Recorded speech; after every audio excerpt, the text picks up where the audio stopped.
It's an old brass bowl I've had for a long time. Has a deep sound.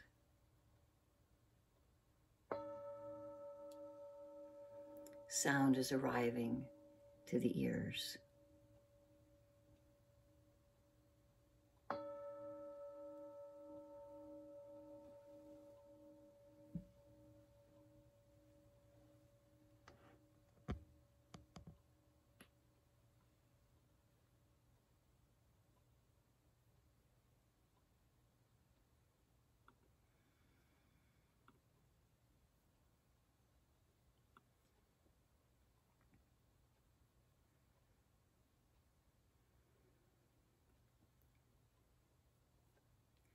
Because the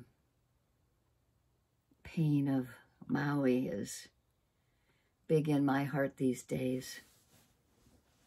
All of our joys, all of our sorrows, we share them together. Knowing that resilience will occur, but being in the midst of the grief of at least 1,200 people are trying to find shelter in community centers.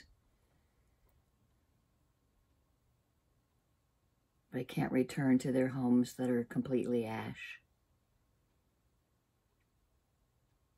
It was a fast-moving fire. It destroyed homes and businesses in just a few hours.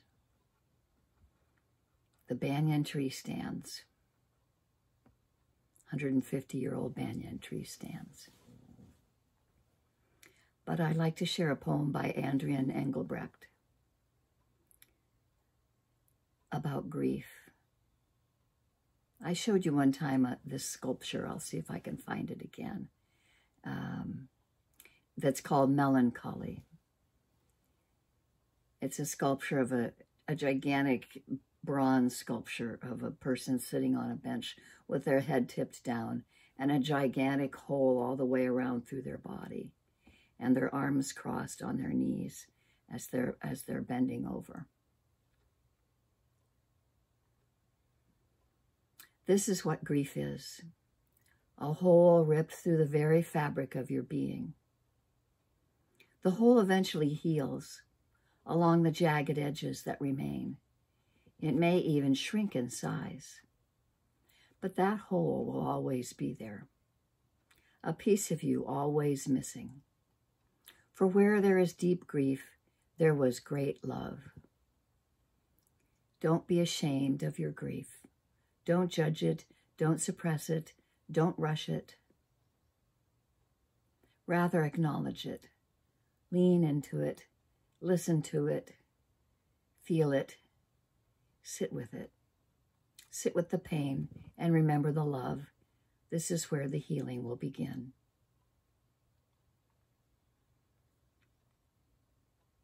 And so rather than not share the grief and pain that I feel from a place that I lived for 35 years, I thought it would be useful for me to share.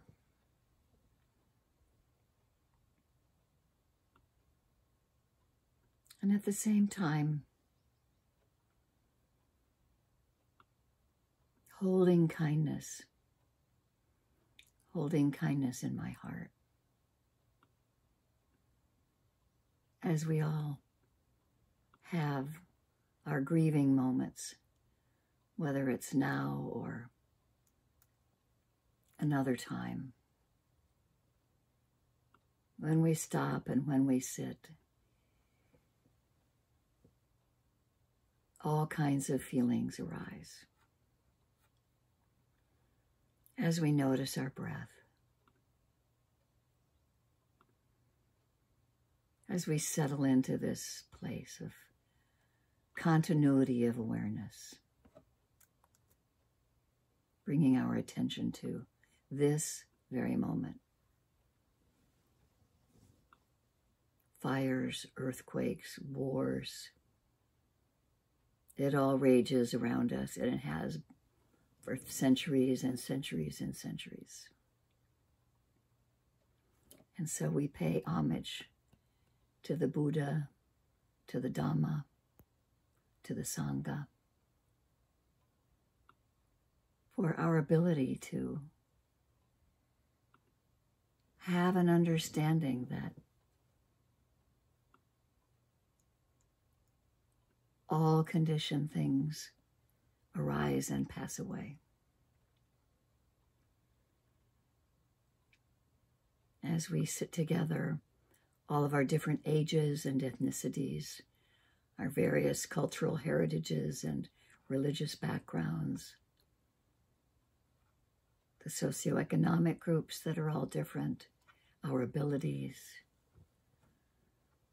our sexual orientation and gender identity. We come together to study and practice for the benefit of all beings and this living earth, those beings in joy and those beings in sorrow, recognizing that suffering has been caused due to all these various systems of power and privilege. And then in our practice, breath by breath, moment by moment, with ourselves and with others, we aspire to do no harm and to dismantle barriers that cause separation and suffering. Recognizing freedom occurs in the interconnectedness and the liberation for all.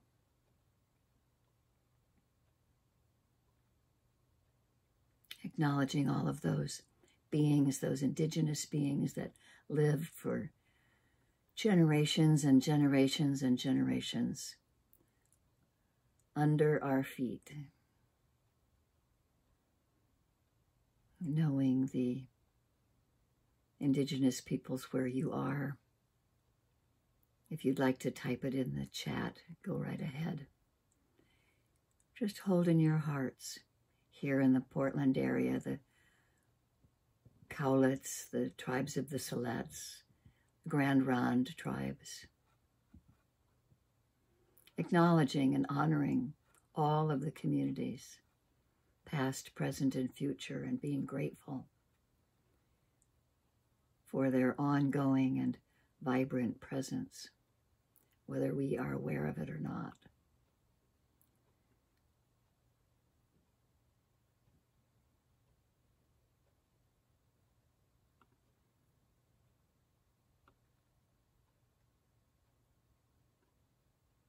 We are held together by the container of so many that have gone before us, so many that we've learned from.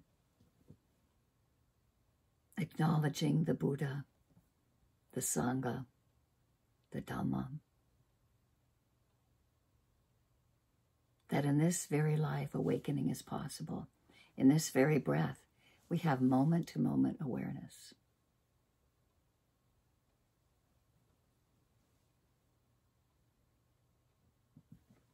Whether we're noticing the breath at the nostrils and noticing that it's cool or warm, rough or smooth,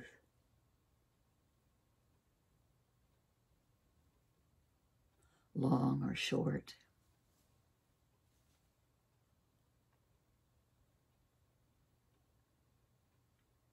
Or maybe we can become easily aware of a touch point where our buttocks is sitting on the cushion or the ground or the chair.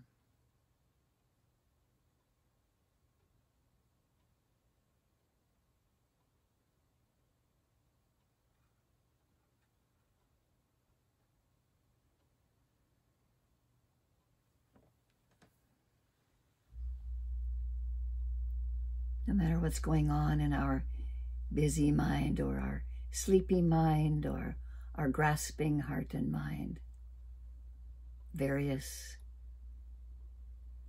hindrances arise. They're called hindrances because they keep us from seeing clearly the changing nature of what's arising. And so as we settle into our practice, keeping the breath in mind, noticing what arises and passes, what comes to us from the sense doors, without grasping on to the perception of what it is, but just letting it be the pure knowing of sound that comes to the ears, or taste, or smelling, or touching, or thinking. That we can sit in pure awareness, that we can become aware moment to moment of what arises. Stay with it. See its beginning, its middle, and its end. And as we see the ending of things, there's a space in between of awakeness before the new arises, and we can use the breath to see that most predominantly within us. And to all of those people that we know who are in suffering, and those in Maui who are especially attuned to the breath, aloha, the ha of the breath. When they greet each other in the old days, they put their heads together and they took a breath with each other. And aloha, the ha is the breath. And they noticed that when settlers came there, they did not greet each other that way. They had no awareness of their breath.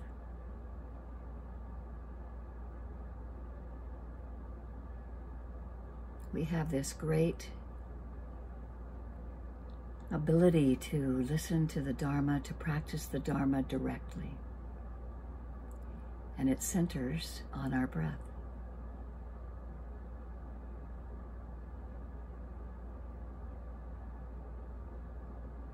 It may be a deep breath. It may be a shallow breath.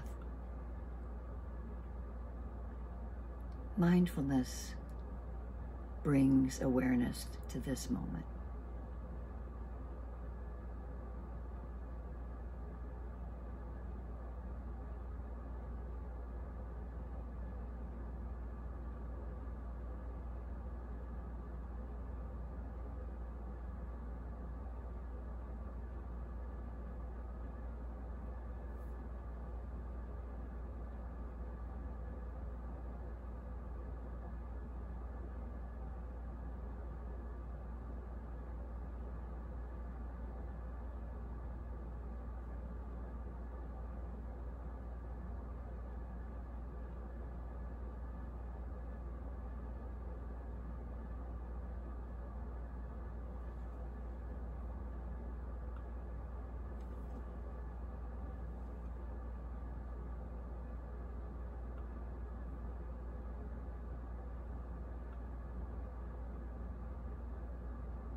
we can become aware of the mind and the body as they are in this moment. We may notice sleepiness, or maybe there's confusion. We can notice heat and cold, heaviness and lightness. Mindfulness and awareness can see things, all of these things close to us.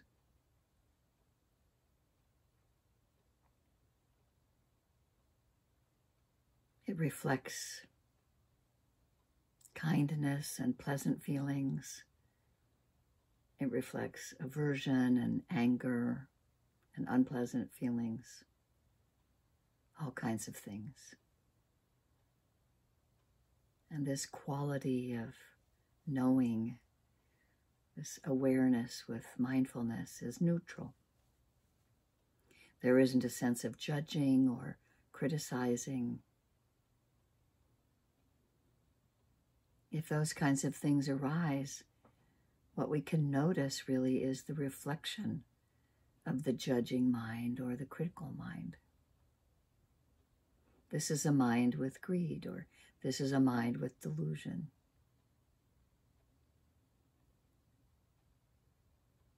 This is why the Buddha said the Dhamma is apparent here and now. And so we sit here and now, holding ourselves in kindness, with compassion for all of our ups and downs.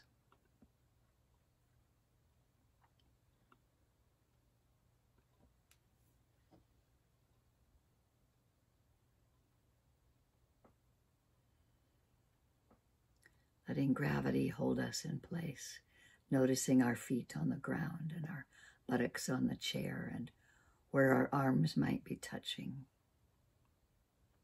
This cauldron of our bodies and hearts, stable in the present moment, not dependent on time.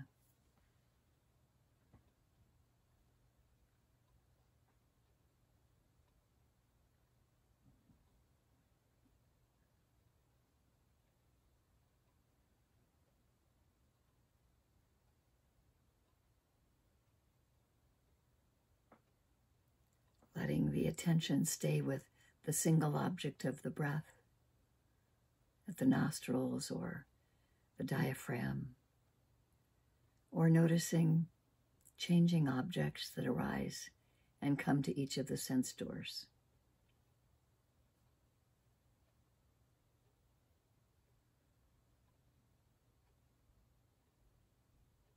We develop this sense of concentration.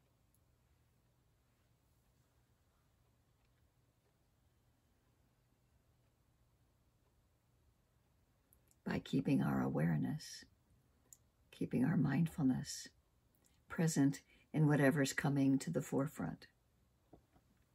Anything is an object for awareness. We're watching the attitude of the mind.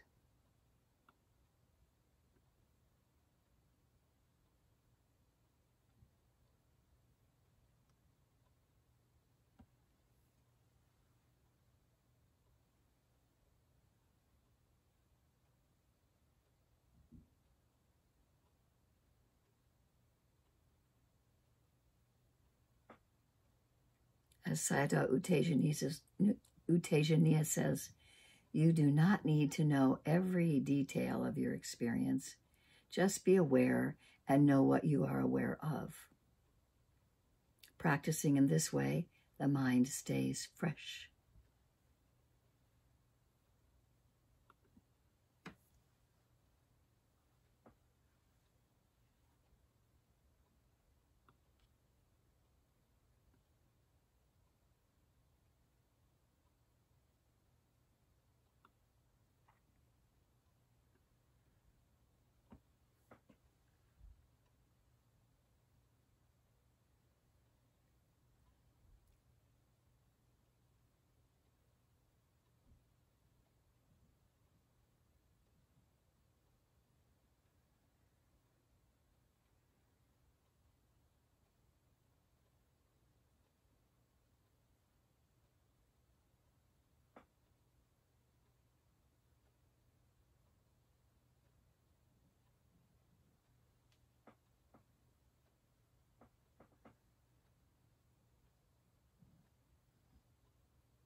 And as we remind ourselves that just enough effort is needed to stay aware and present,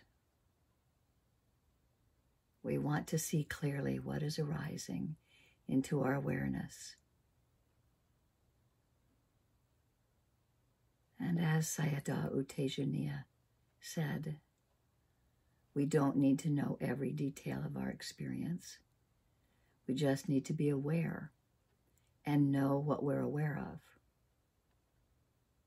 Practicing in this way, the mind stays fresh, knowing what we're aware of. A mind filled with grasping, a mind filled with desire, a mind filled with craving. It doesn't belong to us, not me, not mine, not about me. We can see that it's not a solid sense of self.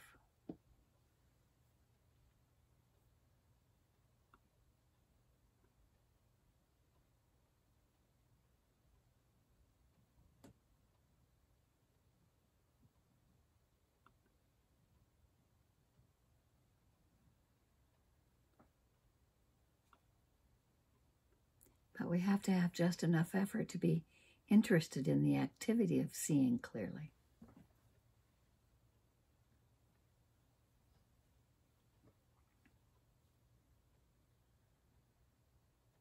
And so we return to that single object of the breath or the touch point, or noticing the sense doors, the sense door that something comes to us from. We have a continued interest.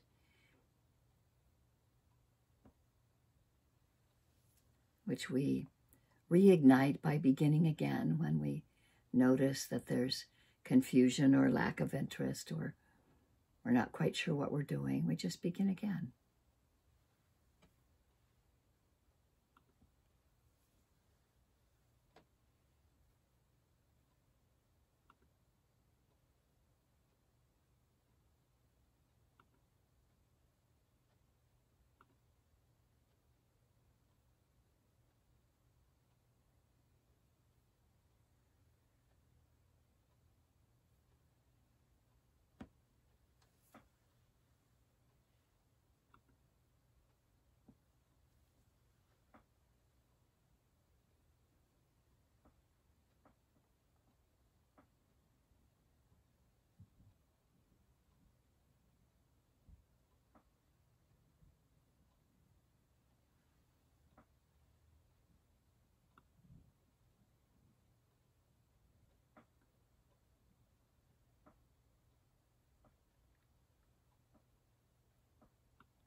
we can simply ask ourselves, what is happening now?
Reminding ourselves to go to the breath, reminding ourselves to hold ourselves in kindness, compassion for difficulties that arise,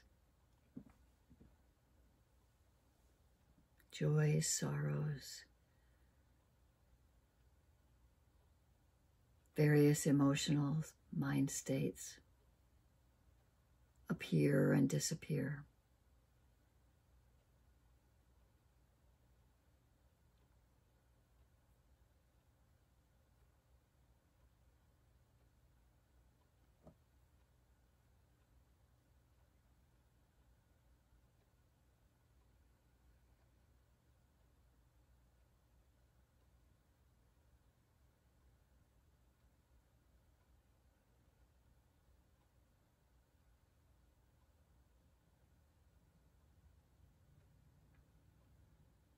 We remain steadfast and steady, returning again and again to the breath, to the touch point, to feeling the breath in the entire body, awareness of the changing objects, whatever arises at each of the sense doors. Like William Stafford says in his poem, The Way It Is, I repeat many times because this poem is such a classic reflection of our lives. There is a thread you follow. It goes among things that change, but it doesn't change. People wonder about what you are pursuing. You have to explain about the thread, but it is hard for others to see. While you hold it, you can't get lost. Tragedies happen. People get hurt or die, and you suffer and get old. Nothing you do can stop life's unfolding. You don't ever let go of the thread. We have this thread of mindfulness present all of the time that we have our breath.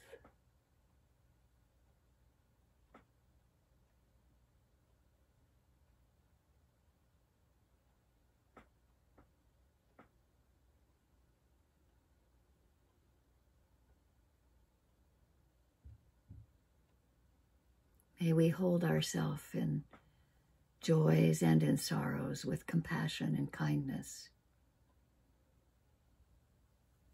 May we nurture that kindness, that goodwill, that compassion, as we also feel other people's pain and sorrow and joy. May we have equanimity to all of the ups and downs. May I have ease and well-being. May I know true joy. May others have ease and well-being. Our friends, those who teach us the Dhamma, our family members, those beings seen and unseen, known and unknown.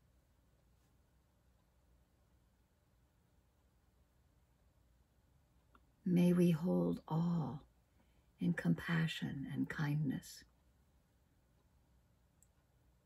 as we continue staying present in the center of our being with mindfulness as that stick in the middle of the rushing river.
All conditioned things are subject to impermanence.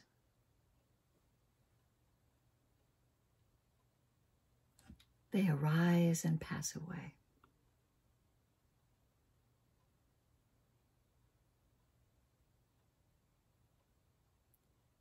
Seeing this clearly brings the greatest happiness, which is peace.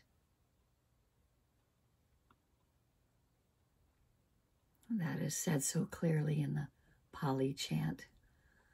Anicca vata sankhara upadavaya domino upakitava merochanti te samvapasamo sukho.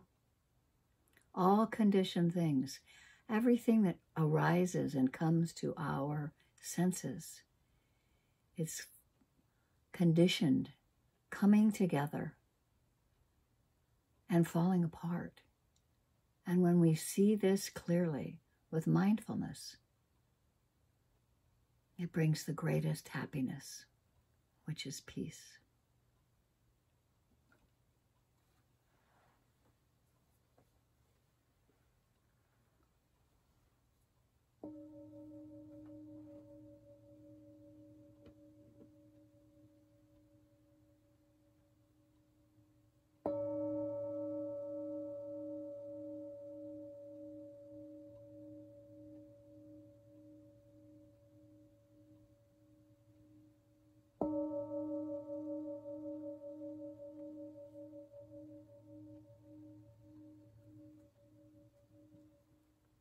Thank you so much for your practice. As you open your eyes and gently look around, may that kindness and compassion that we develop and nurture be shared with others. And may you really, really understand that the goodness of the practice benefits all sentient beings.